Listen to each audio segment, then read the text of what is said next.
28 August 29ನೇ ತಾರೀಕು ನಮ್ಮ ತಾಲೂಕಿನ ಬಿಜೆಎಸ್ ಶಾಲೆಯ ಆವರಣದಲ್ಲಿ ಆ ಶಾಲೆಯಲ್ಲಿ ಕಾಲೇಜು ಮಕ್ಕಳಿಗೆ ಹಾಗೂ ನಮ್ಮ ನಿಮ್ಮೆಲ್ಲರಿಗೂ ಕೂಡ ಡಾಕ್ಟರ್ ಬಾಬಾ ಸಾಹೇಬ್ ಅಂಬೇಡ್ಕರ್ ಅವರ ಒಂದು ಬದುಕು ಬರಹ ಹೋರಾಟಗಳ ಬಗ್ಗೆ 2 ದಿನಗಳ ಕಾಲ ಒಂದು ವಿಚಾರಗೋಷ್ಠಿಯನ್ನು ವಿವಿಧ ಸಂಘಟನೆಗಳ ಮುಖಾಂತರ ಆಯೋಜನೆ ಮಾಡಲಾಗಿದ್ದು, ಈ ಒಂದು ಕಾರ್ಯಕ್ರಮಕ್ಕೆ ದಯಮಾಡಿ ಎಲ್ಲ ಆಸಕ್ತ ಕಾಲೇಜು ಮಕ್ಕಳು ಮತ್ತು ನೌಕರರು, ಅಂಬೇಡ್ಕರ್ ಅಭಿಮಾನಿಗಳು, ಅನುಯಾಯಿಗಳು ಎಲ್ಲರೂ ಕೂಡ ಈ ಒಂದು ಕಾರ್ಯಕ್ರಮಕ್ಕೆ ಭಾಗವಹಿಸಿ.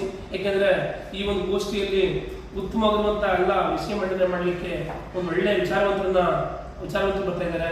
ಹಾಗಾಗಿ ಆ ವಿಚಾರವಂತರ ಒಂದು ವಿಚಾರಗಳನ್ನ ತಿಳ್ಕೊಂಡು ನಾವು ಅದನ್ನು ಅನುಯಾಯ ಮಾಡ್ಕೊಳ್ಳಿಕ್ಕೆ ಒಂದು ಅನುಕೂಲ ಆಗುತ್ತೆ. ದಯಮಾಡಿ ಒಂದು ಒಳ್ಳೆ ಪ್ರೊಟೆಕ್ಷನ್ ಹಾಕ್ಸಿದ್ದಾರೆ.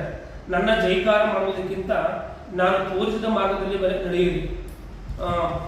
ಪ್ರಸ್ತುತ ತುಂಬ ಚೆನ್ನಾಗಿ ಅದು ಎಲ್ಲರೂ ಕೂಡ ಅದು ಅನುಯಾಯ ಆಗುತ್ತೆ.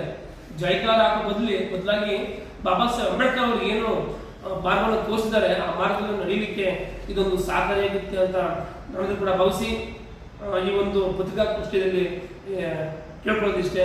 ದಯಮಾಡಿ ಎಲ್ಲ ಆಸಕ್ತರು ಈ ಒಂದು ವಿಚಾರಗೋಷ್ಠಿಯಲ್ಲಿ ಭಾಗವಹಿಸಿ ಬಾಬಾ ಸಾಹೇಬ್ರ ಬಗ್ಗೆ ತಿಳ್ಕೊಂಡು ಅವರ ಮಾರ್ಗದಲ್ಲಿ ನಡೆಯೋಣ ಅಂತ ಹೇಳ್ತಾ ನಾನು ನಿಮ್ಮ ಮೂಲಕ ತಿಳಿಸ್ತೇನೆ.